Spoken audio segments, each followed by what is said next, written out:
అందరికీ నమస్కారం అండి. ఈరోజు మనం డాక్టర్ అమృతలత గారు రచించిన నిన్న మొన్నటి ముచ్చట అనే ఓ చక్కటి కథను విందాం. ఇక కథలోకి వెళ్దాం. అబ్బబ్బా, స్కూళ్లు ఎప్పుడు తెరుస్తారో, వీళ్ల గోల భరించలేకపోతున్నాము విసుగ్గా అన్నది వసుంధర. 10వ తరగతి పిల్లల్నే పరీక్షలు లేకుండా పాస్ చేస్తున్నారు. ఇక 4వ తరగతి 6వ తరగతి చదువుతున్న నీ పిల్లల చదువులు ఎవడికి పట్టే? వేలాకోలంగా అన్నాడు భర్త ప్రభాకర్. ఆ ఆన్లైన్ క్లాసులన్నా మొదలు పెడితే కాని వీళ్ల ఆగం ఆగదు. ఇల్లు పీకి పందిరేస్తున్నారు. అమ్మా, ఆకలేస్తుందే, ఏవన్నా పెట్టు మాకు తినటానికి. ఏడుపు నటిస్తూ అడిగింది 9 ఏళ్ల చైత్ర. చెల్లికి వంతపాడుతూ వెనకనే తను అందుకున్నాడు అనుదీప్. నన్ను పీక్కు తినండ్రా, ఇప్పుడే చెరో యాపిల్ తిన్నారు. పొద్దస్తమానం తింటూ ఉండాలంటే ఎట్లా? ఏం పెట్టేది? పిల్లలిద్దరినీ వెనక్కి తోస్తూ విసుగ్గా అన్నది వసుంధర. ఒసే అమ్మలు, నువ్వు అన్నా ఇటు రండి, నేను మీకు కొత్త తాయం చేసి పెడతాను. చేతులు ముందుకు చాచి అన్నది వాళ్ళ నాయనమ్మ దుర్గాంబ. పిల్లలిద్దరూ ఆమె దగ్గరికి పరుగు తీశారు. ఆమె పక్కనే పుస్తకం చదువుకుంటూ కూర్చున్న తాతగారు ఓరకంట పిల్లల్ని గమనిస్తూ ముసిముసిగా నవ్వుకున్నారు. ఒకప్పుడు పిల్లలకి 2 సమస్యలుండేవి: ఆకలి, ఆటలు. ఆకలైతే అన్నం పెట్టమని గోల చేసేవాళ్లు, తోచకపోతే ఆడుకోవటానికి బయటకు వెళ్తామని గొడవ చేసేవాళ్లు. ఇప్పుడు అలా కాదే. పిల్లలకి ఎన్ని సమస్యలు! 1, 2 లెక్కే లేదు. పెద్దవాళ్లకన్నా ముందే నిద్ర లేవాలి. అది రోజులో మొదటి సమస్య. గబగబా స్నానాదికాలు పూర్తి చేసుకోవాలి. ఆకలైనా కాకపోయినా, సహించినా లేకపోయినా వీలైనంత త్వరగా పెట్టింది తినేయాలి. కాదు మింగేయాలి. బడి బస్సు వచ్చేసరికి వేషం వేసుకొని, మొయ్యలేని సంచీని భుజానికి వేసుకుని రోడ్డు మీదకి వచ్చి నించోవాలి. నిద్రమత్తు వదలని ముఖాలతో అమ్మానాన్నలకు బాయ్ చెప్పి బస్సెక్కాలి. రాత్రి అమ్మానాన్నలతో కలిసి టీవీ చూస్తూ పూర్తి చేయటం మర్చిపోయిన హోంవర్క్ గుర్తుకొచ్చి టీచర్ కొడుతుందో తిడుతుందో అని మనసులో మదన పడాలి. బస్సులో కూర్చొని వీలైతే కునికిపాట్లు పడాలి. కుదిరితే బస్సులోనే హోంవర్క్ పూర్తి చేసుకోవాలి. ప్రాజెక్ట్ అనే మాట వ్రాయటం కూడా తెలియని పసిగుడ్డుకు ప్రాజెక్ట్ వర్క్ బొమ్మలతో సహా తయారు చేసి టీచర్కి చూపించాలి. మీ అన్నంటే ఎందుకని ఇష్టమో, ఇడ్లీ అంటే ఎందుకని ఇష్టమో ఆంగ్లంలో వ్యాసం రాసేయాలి. ఇవి వ్రాయాల్సిన బిడ్డకు నిండా 7 ఏళ్లే. మనసులో ముసురుతున్న ఆలోచనలతో పుస్తకం మూసి మనవడు మనవరాలు నాన్నమ్మతో ఏం మాట్లాడుతున్నారో అని ఆసక్తిగా వినసాగాడు తాతగారు సుందర్రామయ్య గారు. మీకు సున్నుండలు చేసి పెడతాను, సరేనా? బామ్మ మాట పూర్తి కాకుండానే ఇద్దరూ కాళ్ళు నేలకేసి కొడుతూ తలలు అడ్డంగా ఊపారు. వాళ్లకి అలాంటివి నచ్చవు అత్తయ్య గారు. ఇప్పుడు నేను పిజ్జానో మసాలా బజ్జీనో చేసి పెట్టాలి. 2 రోజులు బట్టి అదే గొడవ అంటూ వంటగదిలోకి నడిచింది వసుంధర. హుషారుగా చప్పట్లు కొడుతూ తల్లి వెనకాలే వంటగదిలోకి పరిగెత్తారు పిల్లలిద్దరూ. పిజ్జా మర్నాడు చేస్తానని మాటిచ్చి వాళ్ళని సమాధానపరిచి అప్పటికీ వాళ్లకిష్టమైన నూడిల్స్ తినటానికి సరే అనిపించి చేయటం మొదలుపెట్టింది వసుంధర. చదువులోని సారమెల్లా చదివితి తండ్రి అని ఏనాడో ప్రహ్లాదుడు తండ్రితో చెప్పాడని విన్నాం, చదివాం. ఇప్పుడు చదువు పేరుతో పిల్లల సారాన్ని పీల్చి వాళ్ళని పిప్పిగా మారుస్తున్నారు. ఎందుకు పనికి రాకుండా చేస్తున్నారు. బడంటే ఎలా ఉండాలో అలా ఉండటం లేదు. చదువు ఎలా ఉండాలో అలా ఉండటం లేదు. ఇలా చెప్పిన వాళ్ళని మీవి వానాకాలం చదువులంటూ తక్కువ చేసి మాట్లాడుతున్నారు. ఈ ప్రబుద్ధులకి మీవి ఏ కాలం చదువులో చెప్పగలరా అని ప్రశ్న వేస్తే సమాధానం కూడా చెప్పలేకపోతున్నారు. పిల్లలకి ఆడుకోవటం తెలియటం లేదు. ఆడుకోవటానికి తీరిక లేదు. పండుగొచ్చినా ఊరు వెళ్ళినా హోంవర్క్ బాధ పీడిస్తూనే ఉంటుంది. నిద్రపోనీయటం లేదు. అమ్మమ్మ తాతయ్యల దగ్గర ఉండే అవకాశమే లేదు. వాళ్లు కథలు చెబుతుంటే వినే అవకాశమూ లేదు. పొద్దస్తమానం చదువే. కాస్తంత తీరిక దొరికితే అమ్మదో నాన్నదో సెల్ ఫోన్తో, అది కూడా వాళ్లు దయతలచి ఇస్తే. కాలక్షేపం చేయటం తప్ప మరో మార్గం లేదు. ఆరుబయట పడకలు లేవు, ఆకాశంలో చుక్కలు లేవు. పిల్లల సంచి బరువు తగ్గించడం ఎలా అనే విషయం మీద చర్చలు జరిపి నివేదిక ఇమ్మని కమిటీ వేశారట పాలకులు. నివేదిక ఇంకా రాని కారణంగా ఏ నిర్ణయం తీసుకోలేదని ప్రభువుల ఉవాచ. పాఠాలు చెప్పేవారికి అంతుపట్టని, బడికి పంపే అమ్మానాన్నలకు అంతుపట్టని ఈ గడ్డు సమస్యని పిల్లలలా మోస్తూ ఉన్నారు పాపం. అనుదీప్, ఇలా రారా. నువ్వు కూడా రా చైత్ర. ఇద్దరిని పిలిచారు సుందర్రామయ్య గారు. ఏంటి తాత? రేపట్నుంచి మీ ఇద్దరూ ఉదయం 1 గంటన్నర, సాయంత్రం 1 గంట నా దగ్గర చదువు చెప్పించుకోండి. మధ్యాహ్నం పూట నేనిచ్చిన హోంవర్క్ పూర్తి చెయ్యాలి. మీరలా చేస్తే మీకు ఏ రోజు ఏం తినాలనిపిస్తే అది మీ అమ్మ చేత నేను చేయిస్తాను, సరేనా? పిల్లలిద్దరితో ఒప్పందం కుదుర్చుకున్నారు ఆయన. ఇద్దరూ తాతగారి మాటకు సరే అన్నారు. వంటగదిలో నుంచి వస్తున్న మసాలా వాసనలకు ఇక అక్కడ నిలబడలేక గబగబా వంటింట్లోకి వెళ్లి పళ్లాల్లో నూడిల్స్ తెచ్చుకొని తినసాగారు. వాళ్లతో పాటే ప్రభాకర్కి కూడా 1 ప్లేటు అందించింది వసుంధర. అత్తగారికి మామగారికి కాఫీ ఇచ్చి తాను 1 కప్పు చేత పట్టుకొని భర్త పక్కనే సోఫాలో కూర్చుంది. కరోనా పుణ్యమా అని పెద్దవాళ్ళిద్దరూ అనుకోకుండా కొడుకు దగ్గరకొచ్చి అక్కడే ఉండిపోవాల్సి వచ్చింది. లాక్డౌన్ కారణంగా ప్రయాణాలు లేవు. కొడుక్కి కోడలికి ఆఫీసులు లేవు. ఇద్దరికీ వర్క్ ఫ్రం హోమే. పిల్లలకి బడుల్లేవు. ఎవ్వరూ ఇంటి నుంచి బయటకు వెళ్లే వీలు లేదు. అన్నీ ఆంక్షలే. మొదట్లో బడుల్లేవంటే పిల్లలకి ఆనందంగానే ఉంది, కానీ రోజులు గడిచే కొద్దీ వాళ్లకి ఇంట్లోనే ఉండాలంటే కష్టంగా ఉంటుంది. బడికి వెళ్లాలనిపిస్తుంది. స్నేహితుల్ని కలవాలని, స్కూల్లో టీచర్లని చూడాలని, వాళ్ల స్కూల్ని, తరగతి గదుల్ని చూడాలని ఆరాటం మొదలైంది.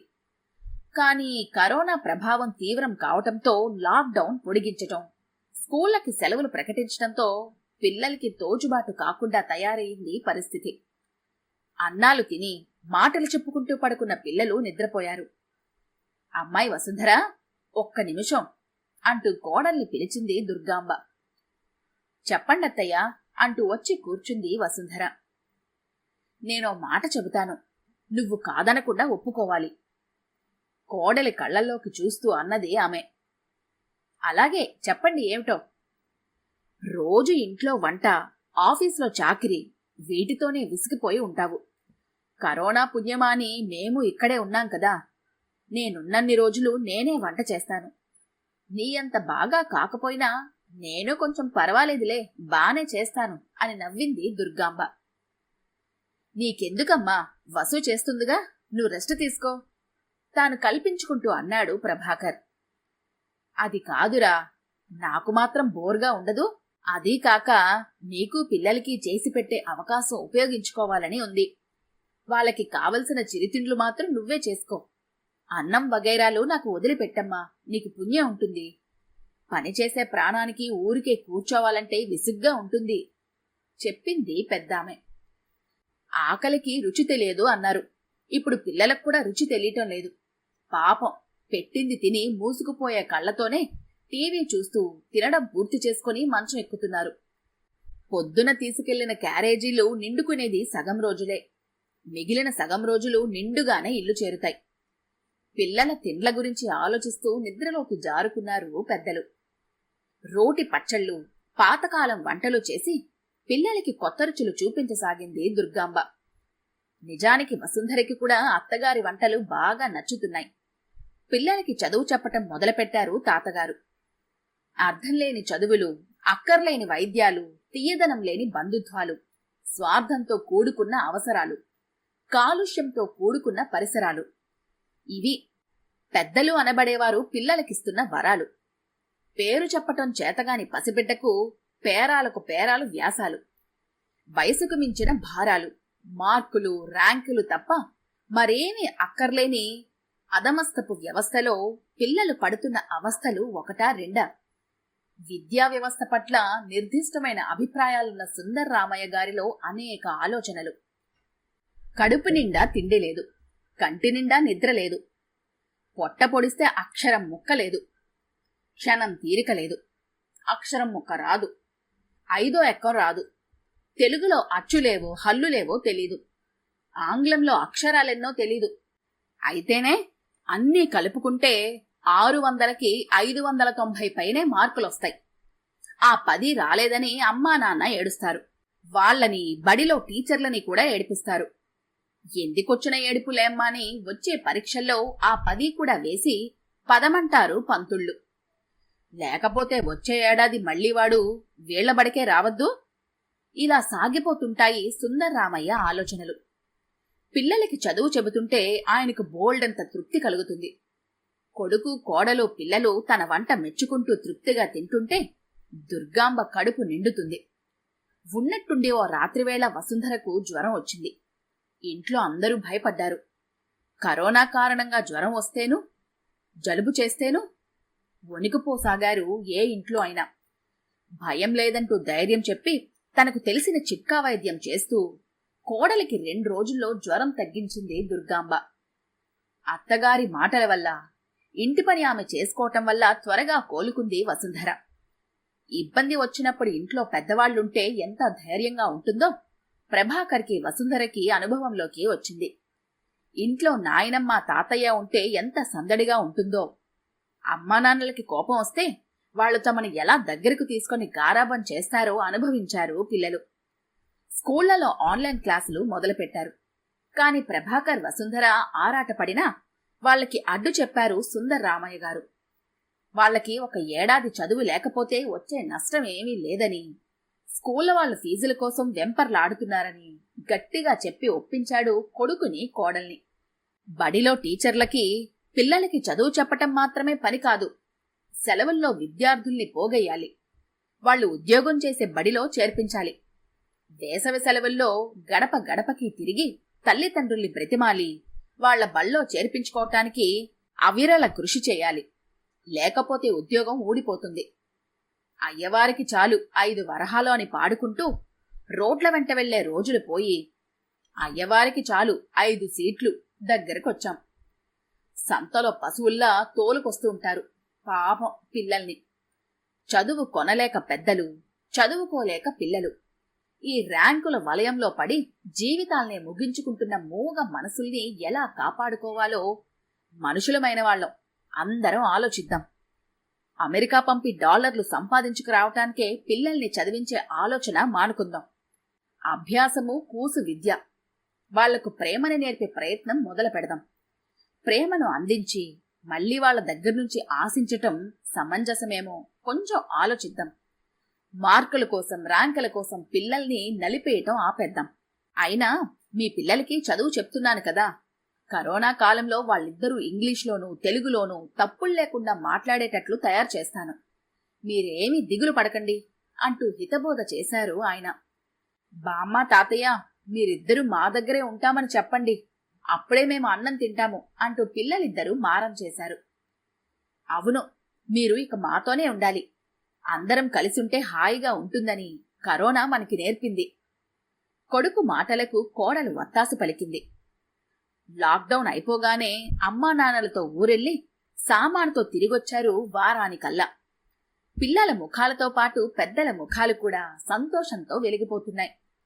ఆ ఇంట్లో అందరికీ పండగలా ఉంది. కలిసిన మనసులు, కలివిడిగా మనుషులు. పండుగేగా మరి. ఈ కథ కనుక మీకు నచ్చినట్లయితే లైక్ చేయండి, షేర్ చేయండి. మరిన్ని ఇంట్రెస్టింగ్ కథల కోసం మా ఛానల్ని తప్పకుండా సబ్స్క్రైబ్ చేసుకోండి.